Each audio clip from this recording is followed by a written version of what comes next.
Shalom.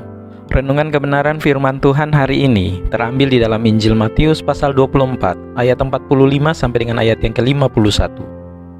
Judul renungan hari ini, Saatnya Bekerja. Tidak ada kehidupan yang tidak memiliki tujuan.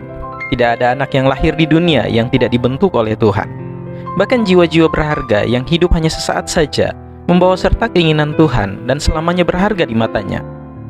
Bagi kita yang telah dewasa, janganlah kita bertindak seolah-olah kita tidak memiliki pekerjaan dalam kerajaan Tuhan. Hidup kita penting. Hidup kita memiliki tugas yang harus dilakukan selama kita berada di bumi ini. Bacaan hari ini berisi tentang kisah hamba yang setia dan hamba yang tidak setia. Yang satu bekerja dengan rajin pada tugas yang Tuhan tetapkan di hadapannya, sementara yang lain melupakan Tuhan dan mengejar apa yang diinginkan dagingnya. Hamba yang setia mendapat pahala, sementara yang tidak setia menerima kutukan dan hukuman yang pantas. Kita adalah hamba Tuhan. Hidup kita adalah milik Tuhan. Tidak ada sukacita yang dapat dibandingkan dengan sukacita dalam menyelesaikan kehendak Tuhan untuk hidup Anda. Hal itu benar. Kita semua tidak hanya memiliki panggilan, tugas yang diberikan secara unik untuk kita penuhi, tetapi kita dirancang sedemikian rupa untuk menyelesaikan tugas itu. Kita diberikan kehendak bebas. Kita dapat memilih untuk menghabiskan waktu di bumi ini untuk mengejar banyak hal. Hal itu mungkin bukanlah hal yang buruk atau egois. Tetapi jika itu bukan apa yang Tuhan rancangkan untuk kita lakukan, kita tidak akan pernah mengalami kedamaian, kepuasan, dan sukacita sejati. Kita tidak tahu kapan Tuhan akan kembali atau memanggil kita pulang. Mungkin dalam sekejap atau bertahun-tahun. Terlepas dari itu, kita perlu menghabiskan setiap saat hidup kita, karena Tuhan sedang mengawasi setiap apa yang kita lakukan. Dia memanggil kita untuk setia dan taat. Dia mengundang kita untuk menjadi penata layan yang baik dari segala sesuatu, karunia, dan kehidupan yang telah Dia tempatkan dalam kehidupan kita. Ketika mengikuti Tuhan, ada 3 pernyataan tidak yang harus kita jalani. Pertama, tidak ada alasan. Kita semua dipanggil untuk memikul salib kita dan mengikuti Tuhan.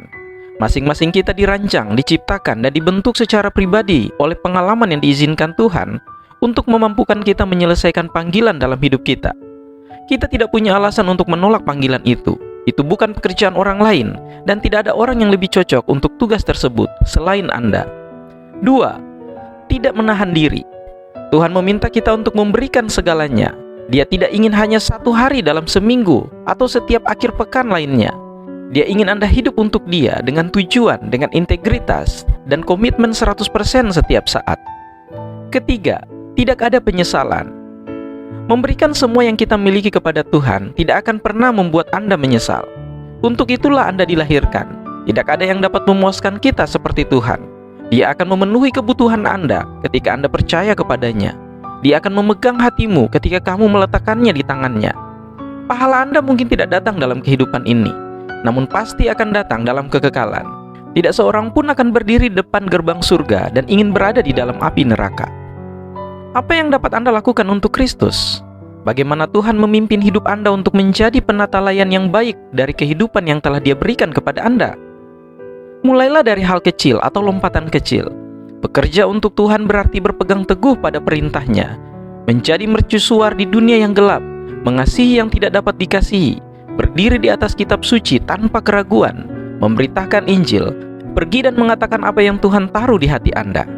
Ketika Kristus kembali dan memanggil Anda pulang, akankah Dia melihat Anda menggunakan karunia dan talenta yang diberikan kepada Anda untuk kemuliaan Allah, ataukah untuk kenikmatan manusia? Kiranya Tuhan Yesus menolong dan memberkati kita semua.